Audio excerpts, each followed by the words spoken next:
소망아, 잘 지냈어? 건강하고 광명이 생명이도 잘 자라지? 자, 먼저 기도하고 시작하자. 좋으신 하나님, 오늘도 사랑하는 딸 소망이와 함께 하나님의 말씀으로 만나게 해주시고 교제하게 해주시니 참으로 감사합니다.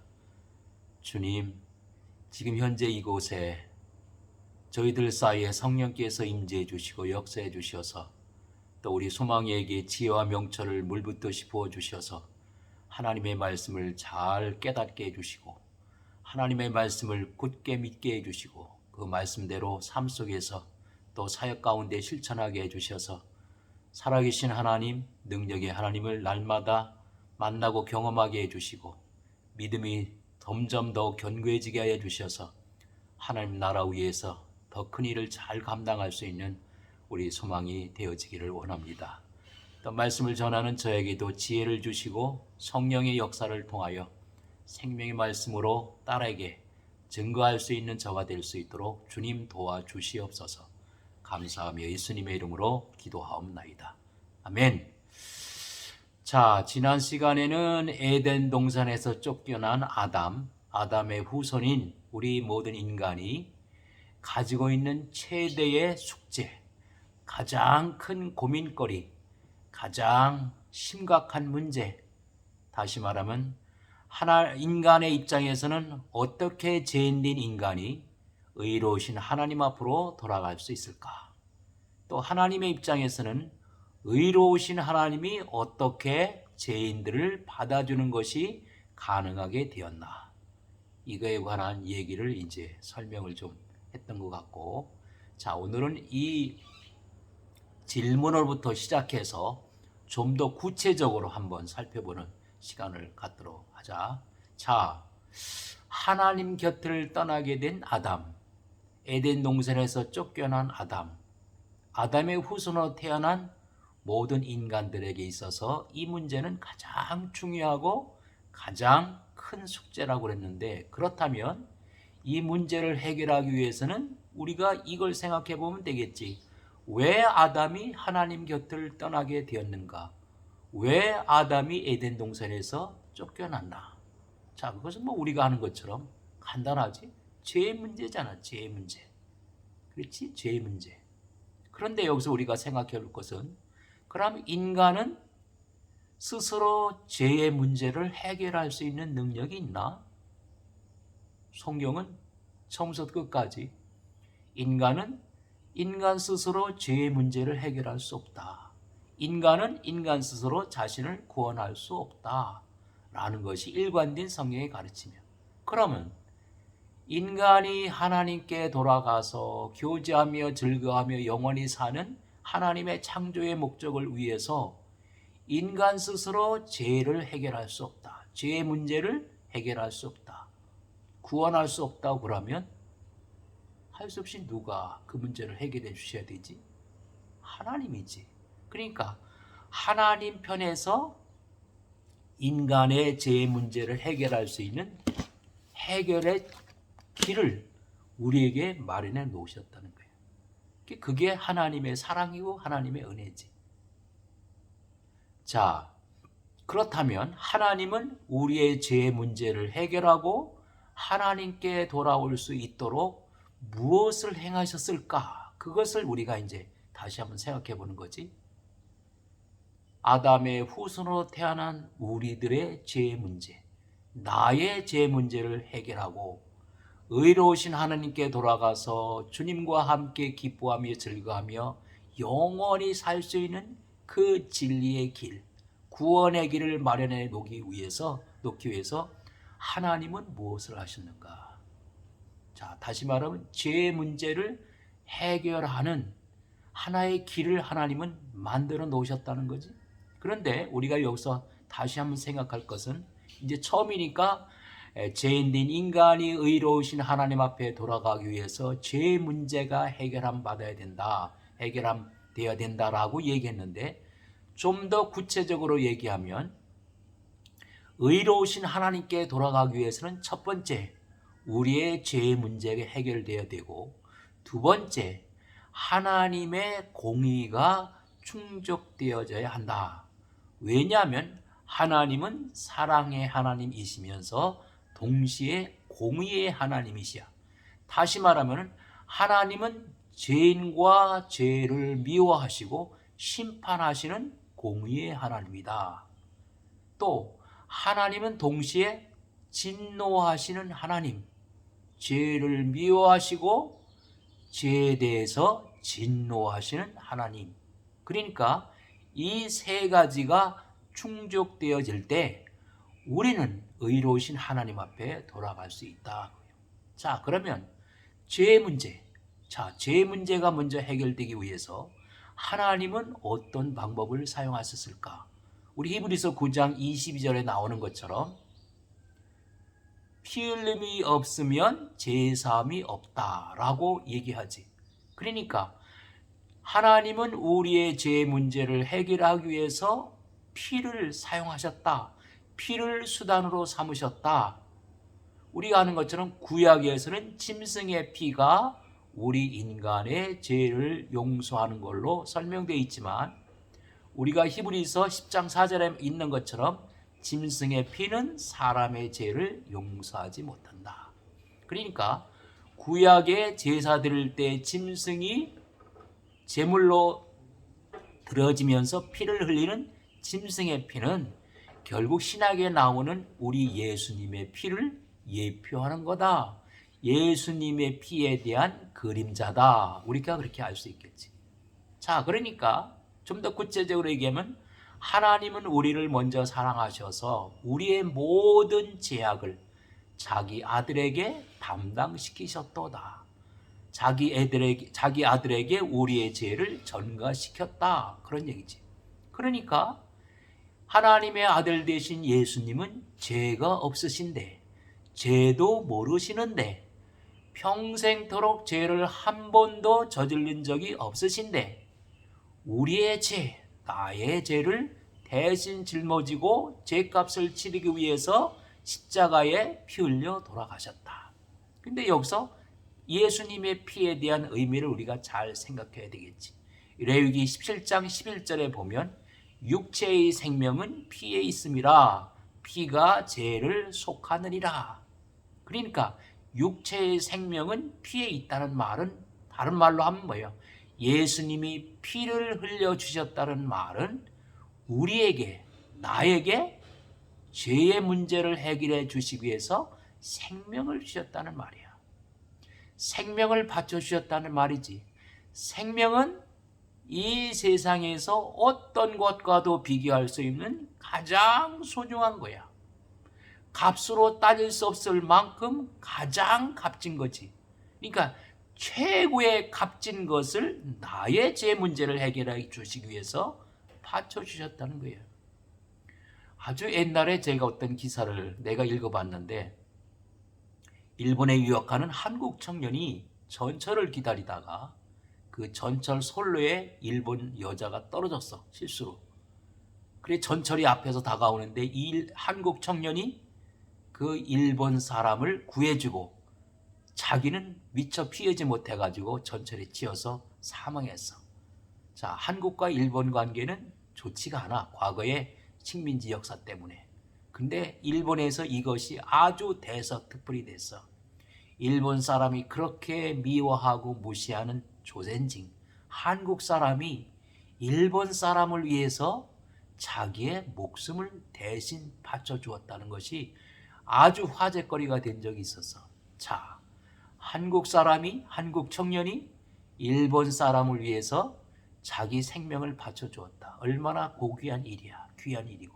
그렇지만 좀 더 냉철하게 생각해 보면 한국 청년의 그 희생이, 피가 그 일본 사람의 죄를 사해 줄 수 있나? 그 일본 사람의 죄 문제를 해결해 줄 수 있나? 그것까지는 아니지.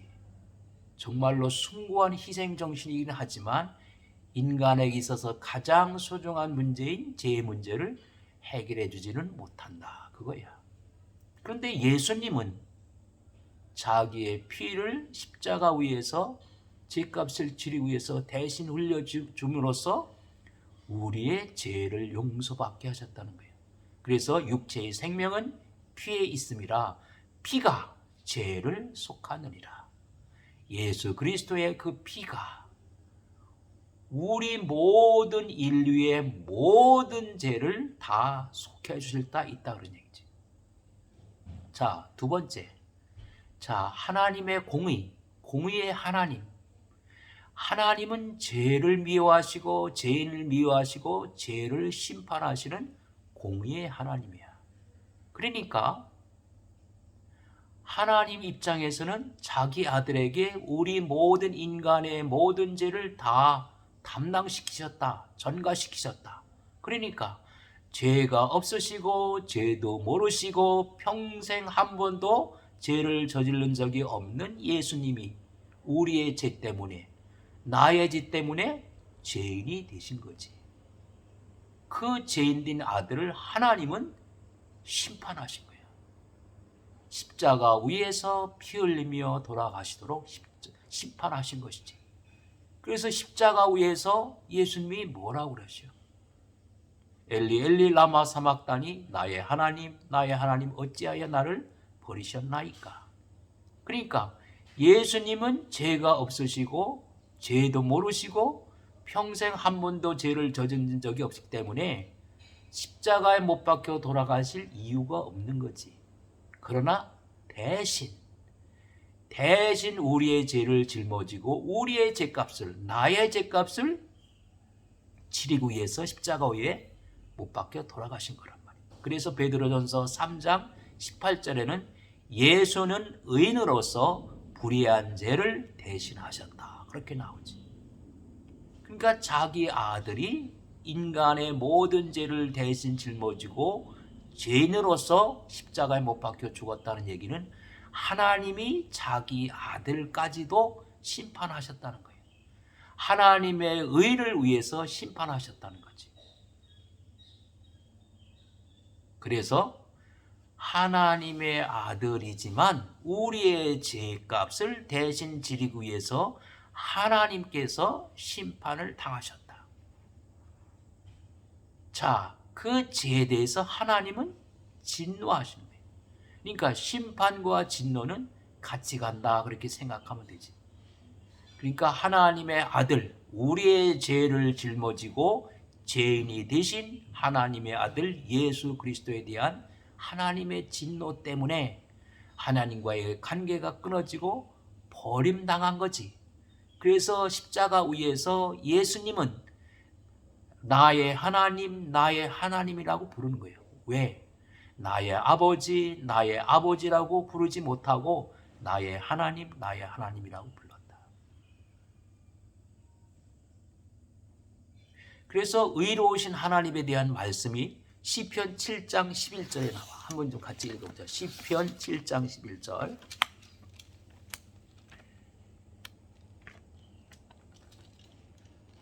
시편 7장 11절.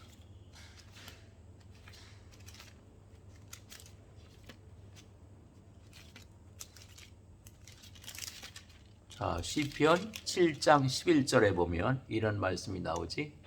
하나님은 의로우신 재판장이시며 매일 분노하시는 하나님이시로다. 그러니까 하나님은 죄를 미워하시고 죄인을 미워하시고 죄를 심판하시는 하나님을 우리가 꼭 이해를 해야지. 근데 많은 경우에 사랑의 하나님만을 얘기하지 공의의 하나님을 잘 얘기 안 하는 것이 문제가 되지. 또 하나님은 동시에 죄를 미워하시며 죄에 대해서 진노하시는 하나님이야. 그에 대한 설명은 에레미야 10장 10절에 잘 나타나 있어. 에레미야 10장 10절을 보면 에레미야 10장 10절에 이런 말씀이 또 나오지. 에레미야 10장 10절 내가 읽게. 오직 여호와는 참 하나님이시요 살아계신 하나님이시요 영원한 왕이시라. 그 진노하심에 땅이 진동하며 그 분노하심을 이방이 능히 당하지 못하느니라. 자, 하나님은 사랑의 하나님, 공의의 하나님, 죄에 대해서 진노하시는 하나님. 그러니까 이 세 가지 문제, 다시 말하면 하나님의 세 가지 속성이 다 충족될 수 있는 사건이 뭐냐? 바로 십자가 사건이야. 하나님이 우리의 죄, 나의 모든 죄를 자기 아들 대신 예수 그리스도께 전가시킴으로 예수님이 우리의 모든 죄를 다 짊어지시고 죄값을 치르기 위해서 대신 십자가 위에 못 박혀 돌아가신 이 십자가 사건이 바로 뭐예요? 우리의 죄 문제를 해결해 주시고 공의의 하나님의 공의가 충족되어지고 진노하신 하나님의 진노가 사그러지는, 진노가 누그러지는 그런 세 가지를 충족시키기 때문에 우리가 하나님 앞에, 의로우신 하나님 앞에 다시 돌아갈 수 있는 것이다 라는 것을 우리가 알게 되었지. 자, 이 사건을 통해서 우리가 다시 한번 깨달아야 되는 것은 뭐냐? 예수의 피가 생명을 주신 거다. 이거는 놀라운 하나님의 사랑이자 희생을 통한 하나님의 사랑을 우리에게 보여주시는 것이지. 그 다음에 예수가 피를 흘림으로써 우리의 죄를 문제를 해결해 주셨다면 죄가 그렇게 심각한 거다. 하나님 앞에서 죄의 문제는 그렇게 심각한 거다. 근데 이 세상에서는 죄를 경시하는 시대야. 죄를 짓고도 깨닫지 못하기도 하고, 죄를 짓고도 아무렇지 않은 것처럼 생각하고, 죄를 짓고도 형식적으로 고백하고 얘기하지. 끊거나 돌아서지 않으니까. 근데 또 한 가지는 뭐야? 하나님이 나의 죄 문제를 해결하기 위해서 아들 되신 예수님에게 죄를 전가시키고 죄인된 예수님을 그렇게 십자가 위에서 처절하게 만큼 심판하시고 진노의 불길을 쏘서 진노를 그렇게 쏟아부었다는 얘기는 나의 죄를 위해서 죄인된 내가 의로우신 하나님 앞에 돌아가도록 하신 하나님의 일이야. 그러니까 하나님 앞에서 내가 얼마나 소중한 존재인가를 깨달아야 되죠. 이 세상에서는 내가 별로 그렇게 귀한 존재가 아닌 것처럼 대접받을지 모르지만, 나의 소중한 것을 그렇게 깨닫지 못하지만 하나님 앞에서 나라고 하는 존재는 그렇게 소중한 존재다. 가장 귀하고 값진 생명을 바쳐주심으로 나의 죄 문제를 해결해주고 하나님의 공의를 충족시켜주고 그리고 진노를 누그러뜨리게 만드는 그 하나님, 그걸 생각하면 하나님 앞에 얼마나 소중한 존재인가 하는 것을 다시 한번 깨달아야 됩니다. 자, 그러면서 예수님께서 마지막으로 십자가 위에서 하신 말씀이 있어요. 다 이루었다. 요한복음 19장 30절에 보면 다 이루었다. 뭘 다 이루었다는 얘기인가? 우리가 아는 것처럼 죄인을 구원하려고 하는 하나님의 절대적인 구원의 계획을 이루어 놓으셨다. 다 이루었다. 구원의 길을 우리에게 활짝 열어 놓으셨다.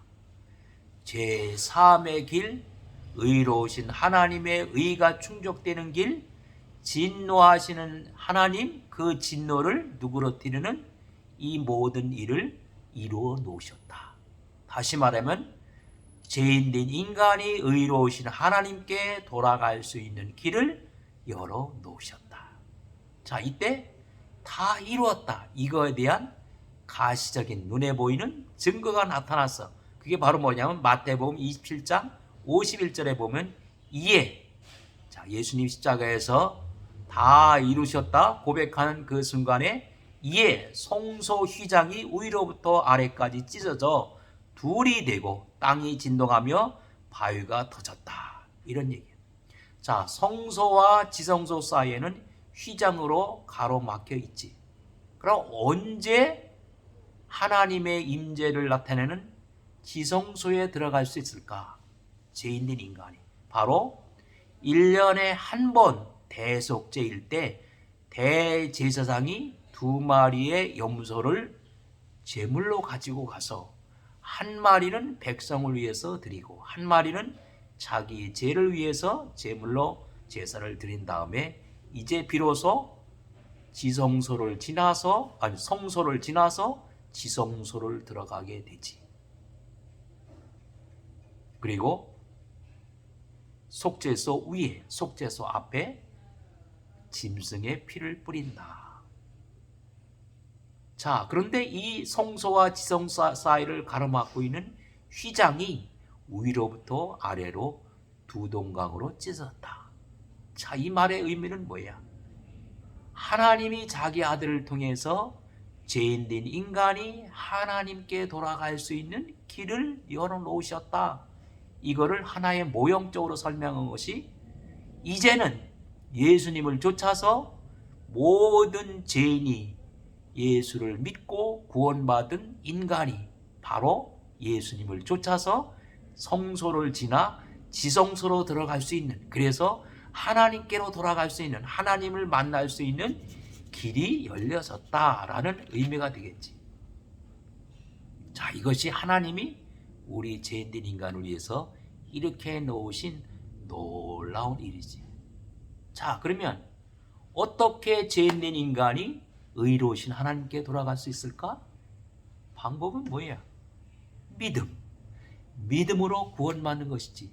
믿음으로 죄인된 인간이 의로우신 하나님께 돌아가서 주님과 교제하며 기뻐하며 즐거워하며 영원히 함께 산다. 자, 그럼 여기서 다시 한번 조금 생각해 볼 것이, 우리가 믿음으로 구원받는데 그럼 무엇을 믿는 거야? 막상 이렇게 얘기를 해보면 너무나 막연해. 막연하게 생각을 해. 막연하게 믿어. 뭘 믿어? 믿음으로 구원받는다고 그러면 무엇을 믿는가? 그러면 그냥 믿으면 되지. 뭘 이렇게 복잡하게 생각하고 그래. 그냥 교회나 열심히 다니면 되지. 아니지. 그 정도 갖고는 아니지. 자, 믿음으로 구원받는다? 그러면 뭘 믿을까? 복음을 믿는 거지. 다시 말하면 예수님도 공생애를 시작하시면서 첫 번째 하신 말씀이 뭐예요? 회개하고 복음을 믿어라 그랬다. 그럼 복음의 핵심은 뭐야? 복음의 핵심은 바로 뭐야? 십자가의 죽음과 부활이지. 그러니까 믿어라, 믿고 구원받는다는 말에 있어서의 믿음은 뭘 믿는 거냐? 좀 더 구체적으로 말하면 예수 그리스도의 대속을 믿는 거지. 하나님이 마련해 주신 의를 믿는 거지. 자, 이건 굉장히 중요하지. 다시 말하면 하나님이 죄인된 인간을 위해서 아들을 통해서 이루어 놓으신 일을 우리가 믿는 거지. 그것을 대표적으로 나타내신 말이 예수님의 대속이야. 예수님의 부활이시고, 다시 말하면 우리 모든 인간의 죄를 자기 아들 대신 예수님에게 담당시키셨다. 죄를 모르시는 예수님, 죄를 지은 적도 없는 예수님이 우리 인간의 모든 죄를 다 짊어지시고 마치 구약시대의 제물이 된 것처럼, 그리고 죄값을 치르기 위해서 십자가 위에서 피 흘려 돌아가셨다. 이 십자가 사건이 우리의 죄 문제를 완전하게 해결해 주셨고, 이 십자가 사건이 예수님 하나님의 공의를 만족시켜 드렸고, 이 십자가 사건이 하나님의 죄에 대한 진노를 누그러뜨리셨다. 그래서 이 십자가 사건을 믿으면, 예수 그리스도의 대속을 믿으면 하나님이 죄인을 위해서 이루어 놓으신, 아들 예수를 통해서 이루어 놓으신 예수의 대속을 믿으면 그 사람이 바로 구원받는 거지. 그래서 로마서 5장 1절 2절에도 보면, 그러므로 우리가 믿음으로 의롭다 하심을 받았으니 우리 주 예수 그리스도로 말미암아 하나님과 화평을 누리자. 자, 우리가 믿음으로 의롭다 하심을 받았다. 의롭다 하심이란 말에 대한 것도 우리가 잘 알아야 돼. 의롭다 하시면 다음에 내가 따로 이 의에 대해서만 따로 할 거예요. 자, 그러면 회개하고 복음을 믿으라. 마가복음 1장 14절 15절에 예수님이 이렇게 말씀하셨는데, 자, 복음의 핵심이 뭘까? 그걸 한번 찾아보자라. 그러면 고린도전서 15장 1절 4절을 한번 읽어볼까? 고린도전서 15장.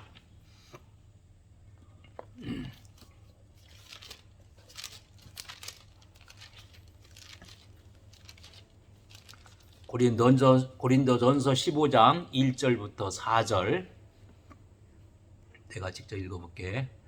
형제들아, 내가 너에게 전한 복음을 너에게 알게 하노니 이는 너희가 받은 것이요 또 그 가운데 선 것이라. 너희가 만일 내가 전한 그 말을 굳게 지키고 헛되이 믿지 아니하였으면 그로 말미암아 구원을 받으리라. 내가 받은 것을 먼저 너희에게 전하노니 이는 성경대로 그리스도께서 우리 죄를 위하여 죽으시고 장사 지낸 바 되셨다가 성경대로 사흘 만에 다시 살아나사. 그러니까 복음의 핵심은 뭐예요? 구약에 예언되어졌던 선지자들을 통해서 그렇게 많이 예언되어졌던 메시아가 실제로 오셔서 성경에, 구약 성경에 예언된 것처럼 우리의 모든 죄를 대신 짊어지고 십자가에 못 박혀 돌아가시고 장사 지낸 지 3일 만에 부활하심으로 부활의 예수, 예수님의 부활 사건이 바로 뭐예요? 우리의 모든 죄가 다 용서받았다고 하는 확증이다. 확증. 예를 들면 어떤 사람이 빚을 졌어. 그리고 빚을 갚으러 그 빚을, 돈을 빌려준 사람에게 갔는데 빚을 갚으러 간 사람이 돌아오질 않아. 그렇다면 빚을 갚으러 간 사람의 빚 문제가 해결되지 않았다는 거지. 그런 것처럼 우리의 모든 죄를 대신 짊어지고 죄값을 치르기 위해서 십자가에 못 박혀 돌아가신 예수님이 장사 지낸 지 3일 만에, 아니 3일이 지나도 부활하지 않으셨다면 우리의 모든 죄가 용서받았다는 확증이 없는 거지. 증거가 없는 거지. 오케이? 그래서 예수님의 부활 사건은 뭐를 의미하느냐? 중요한 사실 하나는 우리의 모든 죄가 분명히 용서되었다라는 확증이야. 예수님의 부활 사건. 그리고 예수님의 부활 사건은 창세기 3장 15절에 나오는 원복음에서 여자의 후손이 뱀의 후손의 머리를 상하게 할 것이다. 그래서 사단의 권세를 완전히 깨트린 사건. 그 다음에 장차 예수님이 부활하신 것처럼 우리도 천사의 몸으로 부활할 것이라는 부활에 대한 분명히 약속이죠. 그러니까 우리가 믿음으로 구원받는다는 말에 있어서 믿는다, 무엇을 믿는다, 막연히 믿는 거 아니다. 복음을 믿는데 복음의 핵심이 뭐냐? 예수 그리스도의 십자가 사건, 예수님의 십자가 위에서의 죽음과 부활, 그것이 복음의 핵심이에요. 예수 그리스도의 죽음은 뭐예요? 우리의 죄를 대속하시기 위한 죽음, 예수 그리스도의 대속을 우리가 믿는 것이고, 하나님이 마련해 주신 의, 우리의 믿음을 보고 하나님이 법정에서 판사가 선언하는 것처럼 너는 죄가 없다. 너는 죄를 저지른 적이 없어. 너는 평생도록 한 번도 죄를 저지른 적이 없어. 그렇게 선언해 주는 것이 의롭다함을 받는다는 의미야. 왜? 무엇 때문에? 무엇에 근거해서? 내가 믿기 때문에, 내 믿음에 근거해서. 다른 말로 하면 우리의 삶을, 우리의 행위를 예수님의 행위처럼 예수님의 삶으로 간주해 준다. 다시 말하면 우리가 평생 죄 저지르며 살아가는 것이 우리의 인생인데, 죄 없이, 죄도 모르는 예수님이, 죄를 한 번도 저지른 적이 없는 예수님이 오직 평생토록 아버지의 말씀에 순종하며 그분에게 기쁨을 드리기 위해서 살았던 예수님의 온전한 삶이 마치 우리의 죄가 예수님에게 전가된 것처럼 우리에게 전가된다, 전가되었다, 믿음으로. 그래서 하나님이 너는 죄가 없어. 너는 죄를 저지른 적이 없어. 왜? 하나님이 어떻게 간주해 주느냐면 내가 마치 예수님이 살은 것처럼 살았다라고 그렇게 간주해 준다는 거예요. 이것이 의롭다함을 얻는다는 의미예요. 놀라운 은혜예요. 은혜가 뭘까? 하나님이 받을 자격이 없는 우리에게, 나에게 거저 주시는 최고의 선물. 받을 자격이 없는 사람에게 공짜로 거저 주시는 최고의 선물이 은혜야. 그러니까 오직 믿음 하나 보시고, 진실로 믿는 믿음 하나 보시고, 하나님은 우리에게, 나에게 가장 커다란 최고의 선물을 주셨다. 구원이라고 하는 선물을 주셨다. 자, 이 구원의 선물을 주시기 위해서 하나님은 자기 아들을 통해서 뭐를 하셨어요? 예수님이 우리의 모든 죄를 다 짊어지시고 죄값을 대신 치르기 위해서 십자가에서 피를 흘려주셨다. 가장 소중한 생명을 나를 위해서, 우리를 위해서, 내가 죄인으로서 의로우신 하나님 앞에 돌아가 함께 교제하며 즐거워하며 영원히 살 수 있는 이 놀라운 축복을, 구원을 주시기 위해서 가장 소중한 생명, 하나밖에 없는 생명, 어느 것과 비교할 수 없는 최고의 귀한 생명을 나를 위해서 바쳐주셨다. 이것이 예수님의 대속의 의미예요. 누군가가 이 세상에서 생명을 바쳐서 나를 위기에서 구해줬어. 정말 죽는 순간에 나를 구해줬어. 그렇다면 어떻게 할까? 나를 구해준 사람을 위해서 아마 평생토록 감사하고 싶고 감사를 표현하면서 그렇게 살아가려고 하겠죠. 자, 이것이 바로 의로우신 하나님이 죄인인 나를 주님 앞에 다시 돌아오게 해서 창조의 목적대로 함께 교제하며 즐거워하며 영원히 함께 살아가도록 구원의 계획을 이루신 방법이다 하는 것을 우리가 다시 한번 깨달아야 되고 평생 우리가 감사하면서 살아야 되겠지. 자, 여기까지만 하자.